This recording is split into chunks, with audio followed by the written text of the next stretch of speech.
I said thankful for that. Open your Bibles with me this morning, if you will, to the book of Titus. Titus chapter 1. Little tiny book way in the back. Titus chapter 1. Father's Day. I'm going to try to avoid it. Y'all have heard me say before that one of the characteristics of Mother's Day and Father's Day preaching is that on Mother's Day, the preachers get up and talk about how wonderful mothers are and how much they've added to life and how horrible life would be without them. And then on Father's Day, we get up and say, Daddies, y'all are a bunch of losers, you got to do better. It dawned on me that I'm a daddy, and to preach like that's not too smart. So I'm trying to avoid that trap and offer us some encouragement while still dangling the carrot out there and saying, fathers, we can, like mothers, we can all be a little bit better, and we can learn and do things differently and be better fathers, better men, better husbands, better leaders, that we all can do that. And so this morning, as we look in the book of Titus and consider a little bit of what Paul wrote to Timothy as well, I want us to look at a passage of Scripture that typically we look at and say is reserved to describe the qualifications of a pastor. Generally, these are passages in Titus and Timothy that we use and say these list for us and describe for us the qualifications, what we're looking for in a pastor. But I believe if we're honest and we look at them, I think we can take those and stretch those a little bit and say, you know what, I believe they apply a little bit more. These are certainly, obviously, the qualifications of a pastor. But I believe that if you look at them and you're honest, all they say is that the pastor should be an example of these characteristics, but all Christian men, Christian fathers should have these same characteristics as well. Just the pastor should be a leader, an example of those characteristics and of these qualifications. And so, as we look at this passage this morning, I think there are at least three things that the Bible describes are the role of a pastor that flow over and become the role of a father as well. I find it very interesting that when we read this list of pastoral qualifications, we don't find in that list he needs to be able to conduct a business meeting. We don't find that he needs to know how to build a budget. He needs to know how to raise money. He needs to know how to lead a building program. He needs to know how to conduct a committee. Those kind of things. In fact, if you look at Titus and Timothy, both of them, the majority of the qualifications that are laid out there have really very little to do with what typically we think of as a pastor. They have very little to do with actual church work. They are way more concerned. They have much more to do with how the man conducts himself in his own home. What kind of father, what kind of husband, how he conducts his life with his family. Many years ago, one of the older church fathers back in the 15th century, Lewis Bailey, made this statement. He said, fathers are called to be pastors in their homes. What the preacher is in the pulpit, the same the Christian householder is in his house. I think that is a very profound statement that unfortunately goes way undone in our culture today and has for many years. We have men, again, I'm trying not to beat us up. I'm just stating the fact in many cases we have surrendered our position of spiritual leadership in the home to the female. We have surrendered our position of our spiritual position that the Bible lays out. We have turn that over to the wife. Many husbands, many fathers feel like our job is complete if we have went to work, if we have put food on the table and shoes on their feet. We feel like we have provided, we have done all that our job is. That Mama will take care of the rest of the situation. But there are probably some of you in here who have grown up in a time in our nation when perhaps things were a lot more difficult, and there were a lot of times when perhaps there wasn't food on the table, and perhaps there might have been shoes on your feet, but there were holes in the shoes. And you know that there is a major difference in a father who provides material goods and one who maybe can't provide the material goods, but yet provides the love and the companionship that a father is supposed to be. I'm not going to bore you with all the list of statistics, but they are are mind-boggling. They are staggering to do the research and look and see just what the influence of a father in the home is. It is mind-numbing to look and see the exponential increase in the likelihood that a child will end up in prison when there is not a father involved in that child's life. It is unbelievable to see the increased likelihood of teenage pregnancy when a father is not involved in that daughter's life.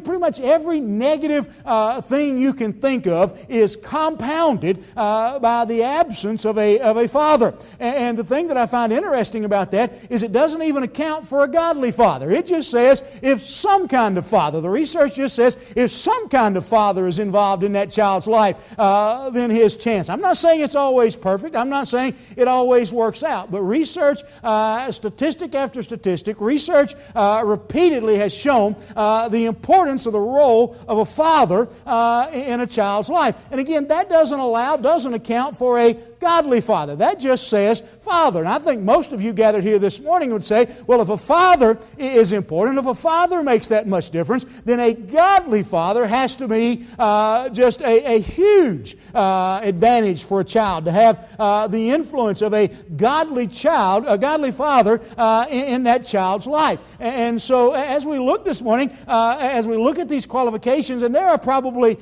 many we could come up with, but I just want to take for a moment out of this passage, and again, looking at what the role that God lays out for pastors, and I believe we can take that and slide that over and say, as fathers, we have that same responsibility. I heard Ed Young one time talking about his church. He's pastor there at Second Baptist in Houston, thousands of members, and he was talking about how his church was set up around Sunday school. He said many of his Sunday school classes would have something like around 100 people in each Sunday school class, and they were asking him, how do you pastor that? How do you take care of that? And he said, I really don't.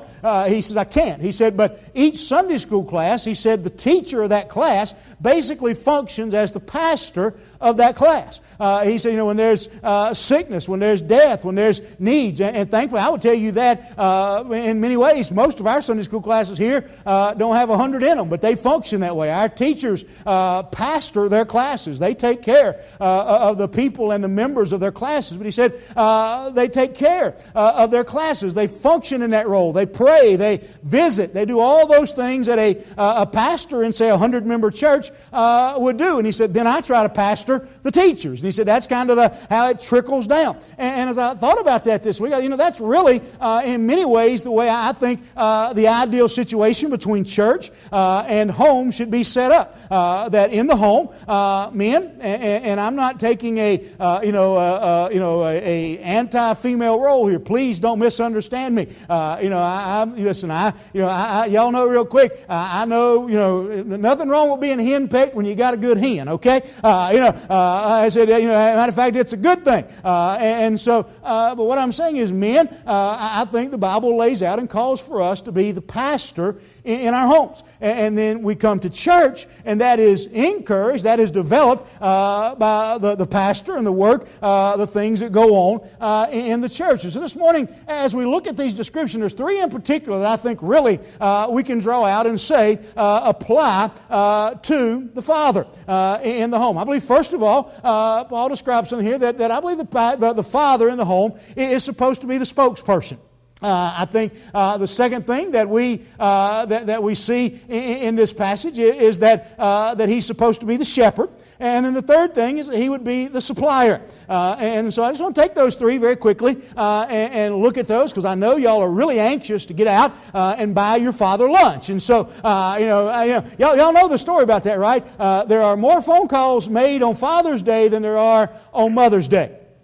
Unfortunately, the majority of them on Father's Day are collect. And so, but I know you're just dying to get out and buy lunch. And so, if you don't have anybody to buy lunch for, give me the 20. How's that? That'll work. But there are three things that I want you to see here that Paul describes as roles of the pastor that I believe fathers need to consider as roles that they have in the home. First one that we see here is this role of a spokesman. I think that is a role that, of all of them perhaps today, that many fathers, many men, we have abdicated that job to the female.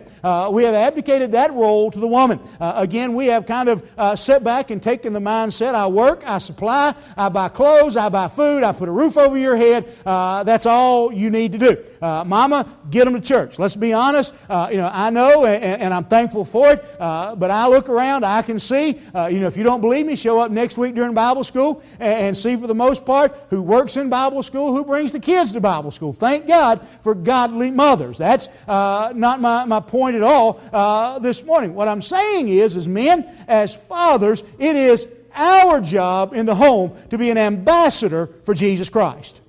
There is nothing wrong with the mother reading Bible stories and telling the children about Jesus. In fact, encourage it, you ought to. But I'm saying, men, we should be the leaders. Most of you, and this is not a slight, this is not trying to knock you down, most of you would not, could not, we wouldn't ask you to teach a Sunday school class. It's just not in your skill set. It's not in your gift set. It's just not something you can or will do. If I was to say to you, hey, would you mind filling in and would you mind speaking on Wednesday night? Some of you would seize completely up. You'd be stiffer than the 10 men after rain. You just couldn't do it. And I know that. I wouldn't ask you. I just know better. It's just not going to happen. You're not going to get up in front of a class and teach a lesson, and you're just not going to do it. I understand that. I'm good with that. On the other hand, you may not. I may say, "Would you teach a class?" And you just, you'd be like, you had to call the EMS for you. On the other hand, I could look at you and say, "Hey, we need a ditch dug." And you'd say, "I'll be right there." We need a wall painted. I'll be there. That's in your skill. I understand that, and I'm fine with that. But I am saying this: in your home, you should be the primary Bible teacher in your home. You should be the primary representative for Jesus Christ in your home. You should be the spokesperson for Jesus Christ in your home. Unfortunately, in our homes, both mothers and fathers have by and large taken the mindset, I'll take them to church. That's what the Sunday school teacher's job is. That's what the Bible school teacher's job is. That's what the youth director's job is. I want to tell you something. We have some of the finest teachers, some of the most dedicated teachers, some that love the kids and love the Lord as much as any I have ever seen in my life. But I will promise you this, if you bring your children to everything we offer in a week's time for your children or your youth, the 4 or 5 hours worth that they get from church will be washed away very quickly by all the garbage they get off the television and school and from their friends and the internet and everything else they are bombarded with. We can't put enough in them in a few hours at church. They don't listen to us good enough. They don't pay us any attention. They don't listen to us. So you must be the primary Bible teacher in your child's life. You must be the ambassador for the gospel of Jesus Christ. If you want your child to know Jesus Christ as your Savior, it's your job to tell them that. I'll do my best. You bring them, I'll do everything I can. I have led many of your children, Lord. I've baptized many of your children. But I want to tell you something. It's not that may be my primary job in general, but your child is your responsibility. And their spiritual well-being is the most important responsibility you've got. They'd be better off with an empty stomach and a heart full of Jesus.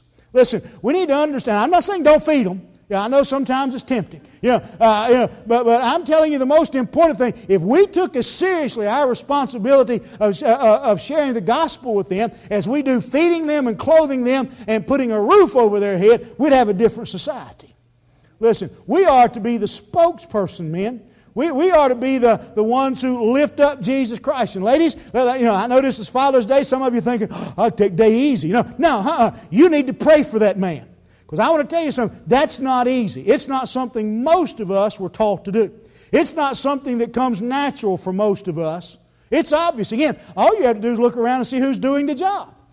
Most of us men, it's just not natural for most of us. Listen, we're the knock them in the head, drag it home, and feed them kind of people. You know, that's our nature. You know, go out, find it, club it, skin it, cook it. That's how, no, we don't even cook it. Club it, skin it, and fetch it home. You know, that's our nature. That's who we are.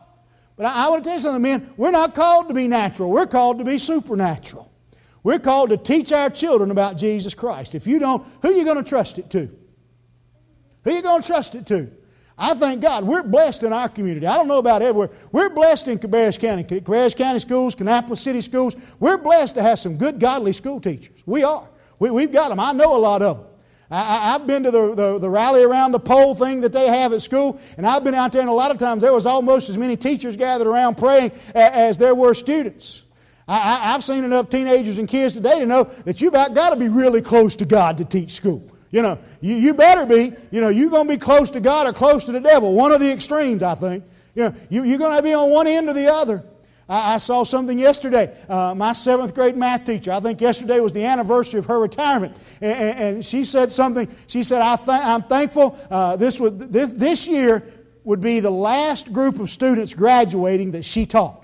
And she was reflecting on that group, and she said, I'm thankful for that group of kids and how we had group prayer before our EOGs. And that was in a public school. And I thought, I said, that a girl. And she says, oops, wasn't supposed to do that, were we? She's retired. She doesn't care. What are you going to do, fire her? Listen, we're grateful to have some good teachers and good Sunday school teachers. Grateful for the job that mothers do. But men, let's not forsake our duty of being the spokesperson for Jesus Christ in our homes. That's our job. He tells us there, look what he says. He says to us, he says of a pastor, he says they're to be blameless, the husband and wife, having faithful children, not accused of riot or unruly. He goes on, and if you read that passage in Titus, and look what he says there. He goes down and he gives this list, and he says they're to be blameless, the steward of God, not self-willed, not soon angry, not given to wine, no striker, not given to filthy lucre, but a lover of hospitality, a lover of good men, sober, just, holy, temperate. Look at verse 9. This is important for you folks. He says, holding fast the faithful word as he has been taught, that he may be able by sound doctrine both to exhort and to convince the gainsayers. You know what that says? That says a pastor ought to be busy guarding his life, guarding his character, guarding his reputation, his relationship with Jesus Christ, so that he can be a witness to the lost person. That's what it says. But I want to ask you a question.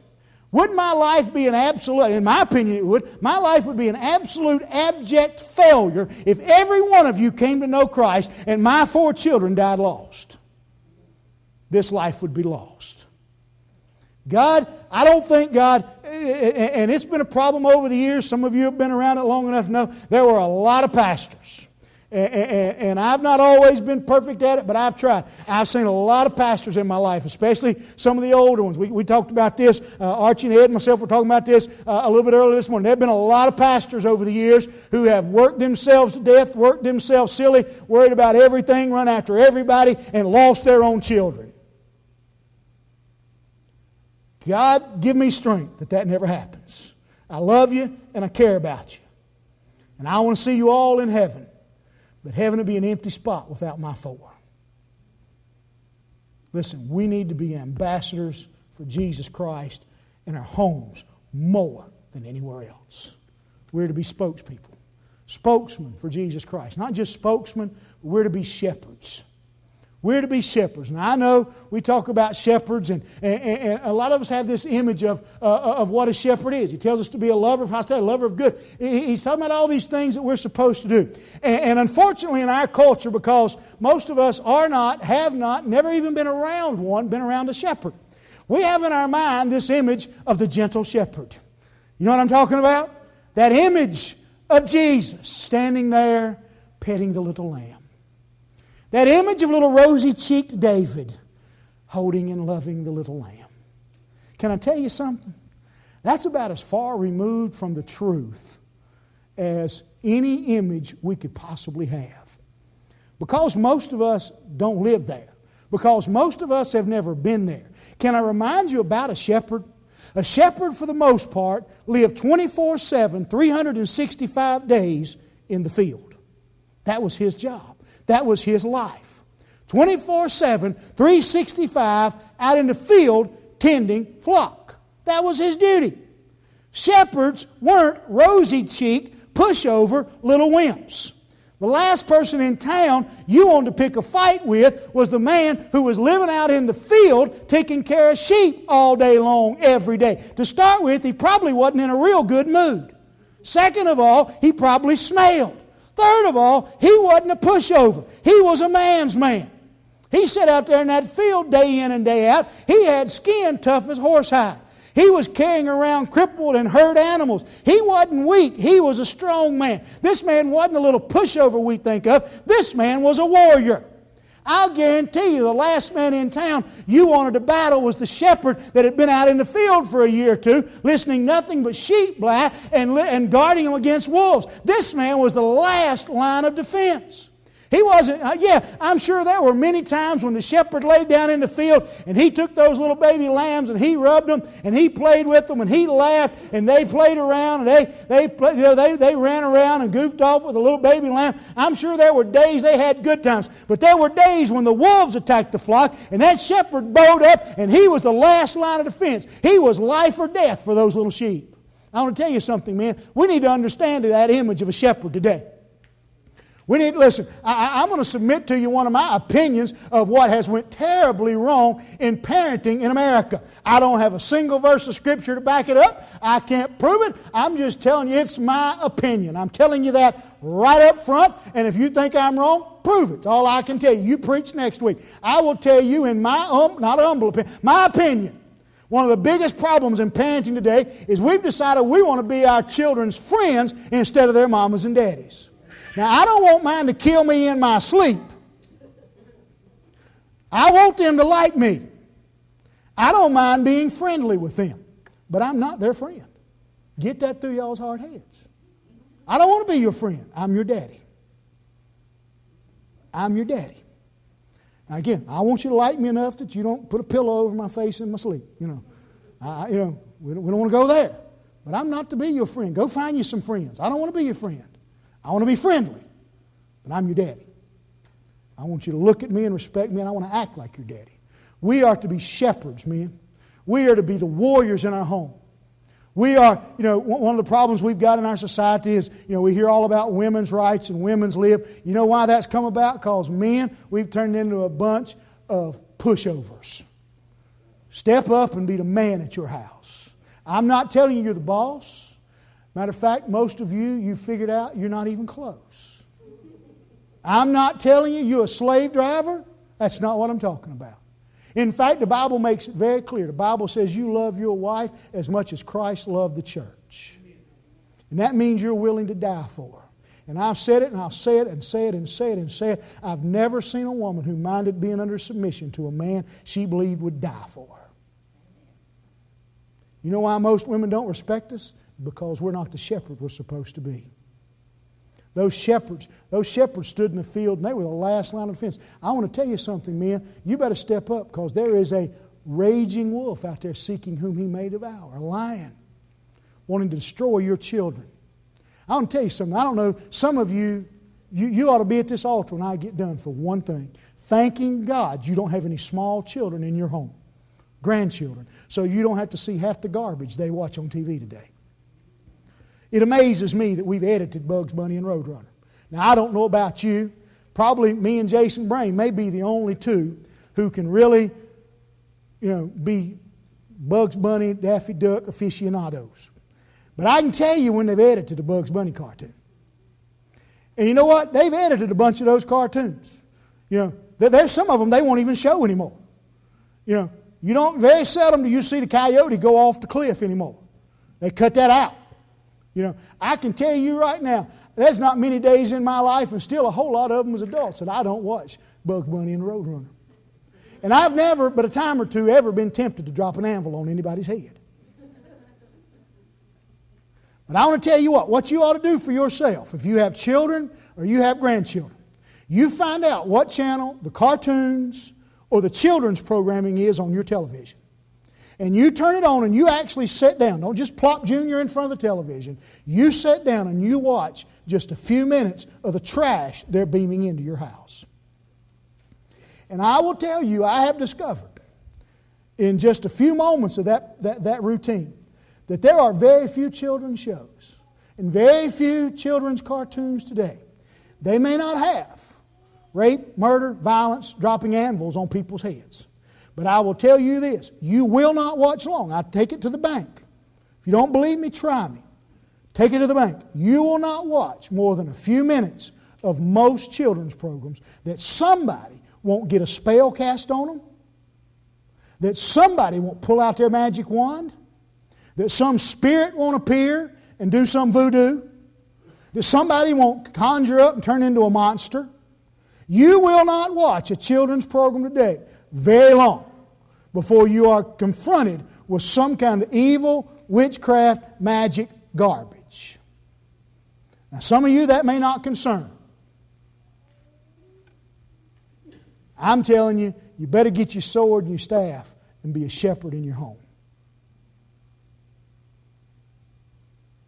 I know your child would never do it. I know your child is an angel. You know, I know that. I know that they touch mud and turn it into diamonds. I know your baby, but I'm telling you, you better know where they're at on the internet. You better know what they're reading. You better know what kind of little knucklehead they're hanging out with. Listen, I know some of you say, mine will tell, and I'm not telling you I'm the perfect father. Don't misunderstand me. I had one of mine, y'all know this before. I've told, and I'll tell you, I don't care.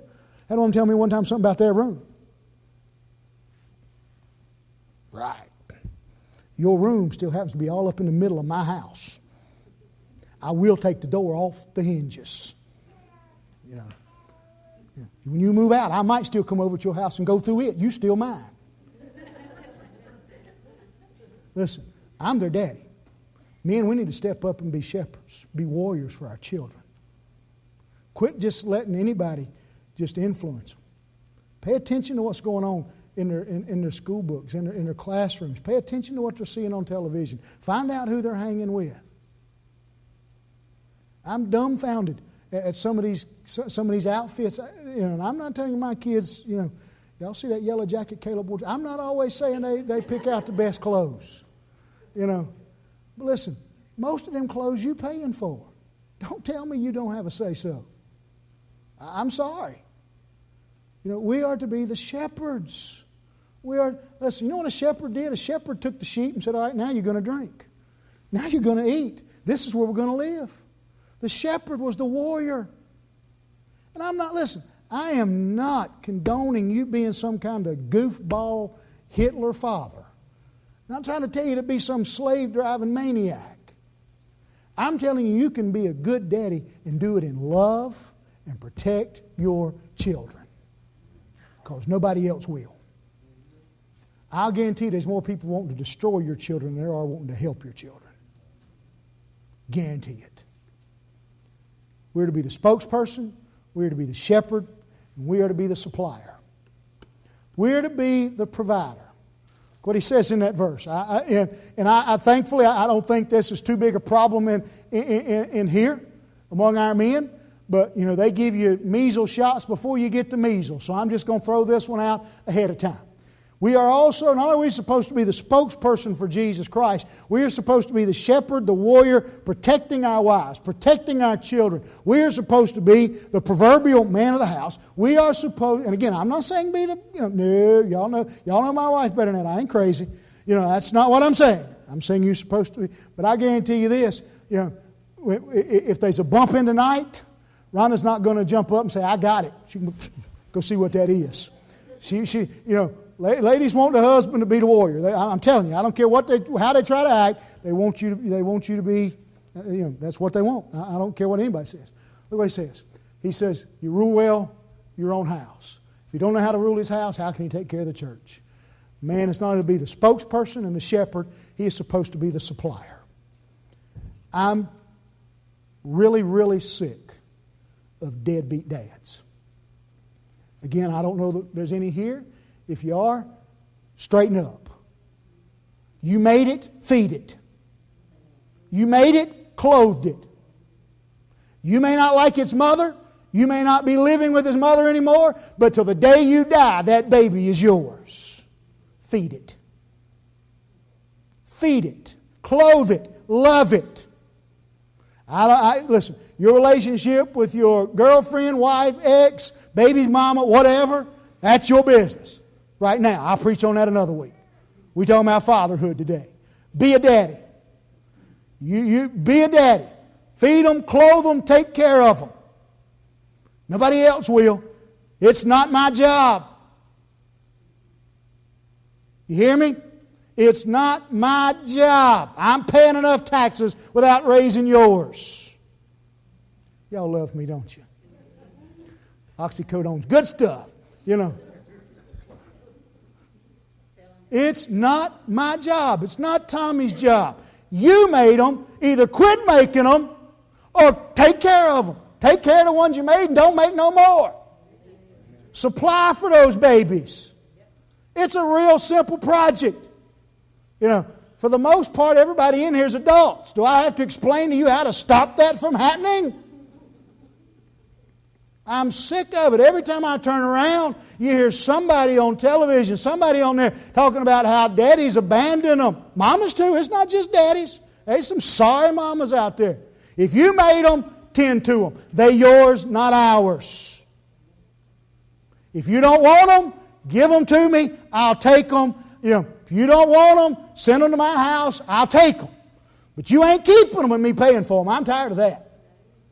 Because you just keep making more of them. And I'm broke. I know that's not popular and I don't care. Thank you. Listen, but I want to tell you something. Here's a big flaw in that argument. A lot of us have decided, again, that if I put food on their table and diapers on their rear ends and a roof over their head, I've done my job. You've lost your mind. You've lost your mind. I've really tried hard over the last few years to do better in this area. Most of you have heard part of my story over the years. Me and my father, I don't know that there was much of anything we saw eye to eye on. I have learned as I've got older, sometimes it wasn't his view, sometimes it was mine. And sometimes it was because I'd been a little knothead that had him seeing cross-eyed. You know, I've learned that over time. And I will tell you this. My father, and I've really tried to quit, to just leave it alone, but I think it needs to be said. I think it proves or illustrates my point this morning. I've tried to quit being critical and just let it alone. My father was not much, if any, of a daddy. He was a father. And he was an awesome provider. Look at me. I've never been hungry.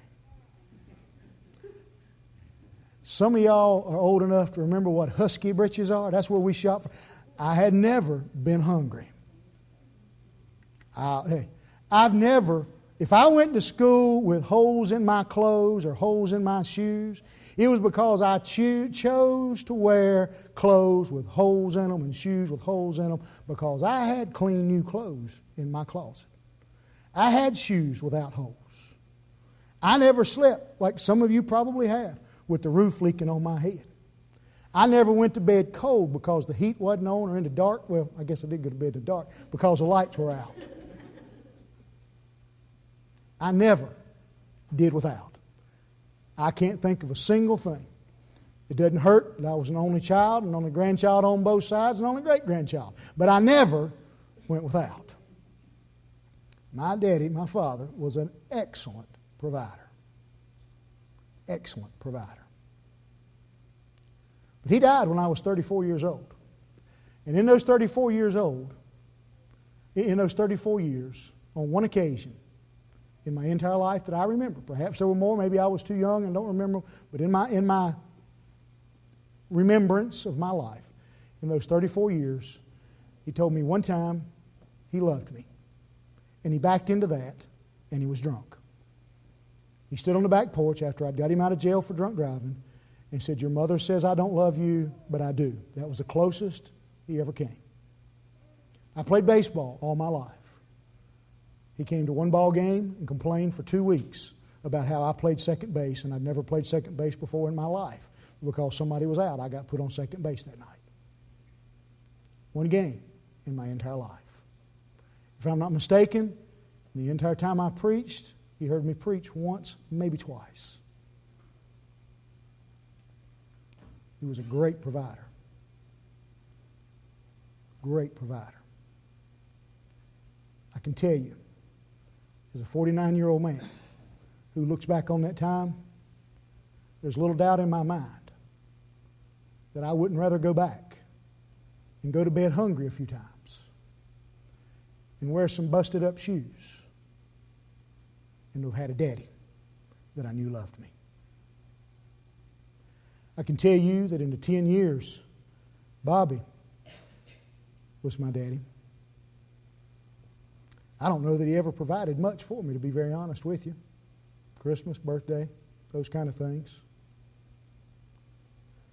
But I knew beyond any shadow of a doubt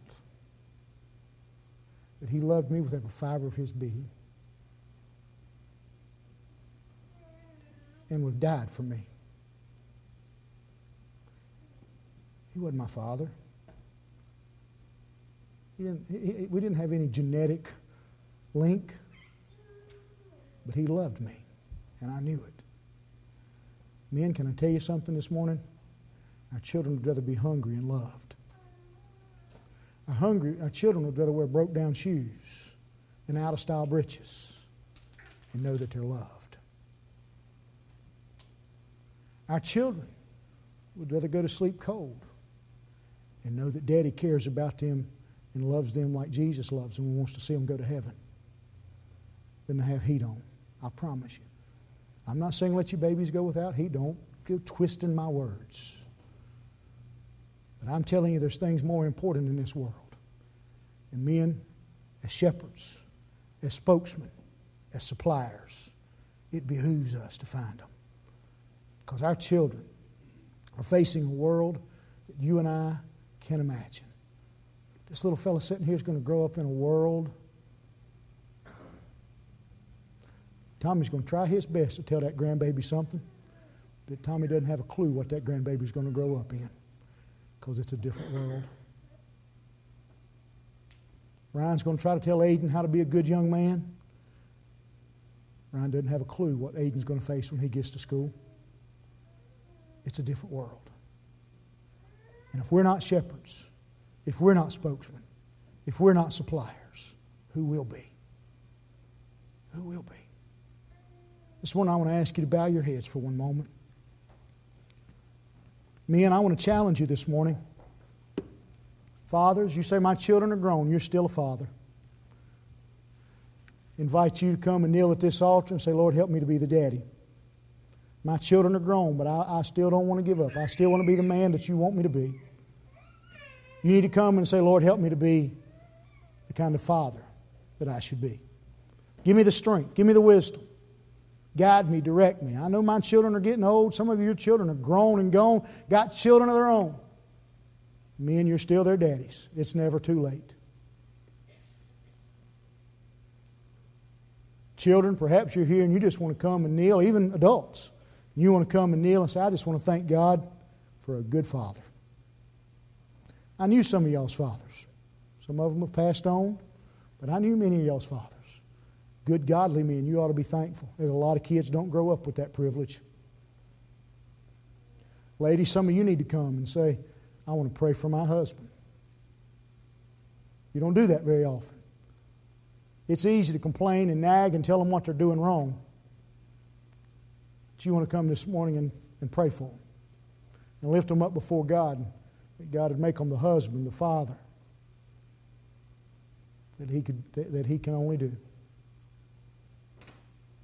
Some of you want to come pray for your grandchildren. Ladies, you want to come and say, help me to be the mother. Help me to be the support for that man. And there's all kinds of ways you can take this passage and this message this morning. There are very few of us who are immune. Some of you saying, I don't have children. You were a child. You had a parent. You had a mother. You had a father. You've got grandchildren. You've got friends. You want to come and pray. Listen, if we don't pray for our young people, If we don't pray for our teenagers, our children in this society, I'm going to tell you something. When you get old and you get in the rest home, you're going to be in a wicked place. Because they're growing up in a wicked, wicked world. You want to come and pray for the youth of this church, the children of this church. I couldn't help but sit here a while ago and think. Last Sunday we had 6 of our young people recognized for graduating high school, and I looked up this morning and there's probably 15 or 20 headed out to children's church. And I was like, thank you, Lord, for restocking the pantry. Pray for those children. You're here today and you don't know Christ. You need to come. You're here today and you say, I failed as a father. I hadn't been what I ought to be. But if God will let me live, if God will give me strength, I'm going to straighten it up. I'm going to do my job. I'm going to be an example. Whatever God lays on your heart this morning as we stand together.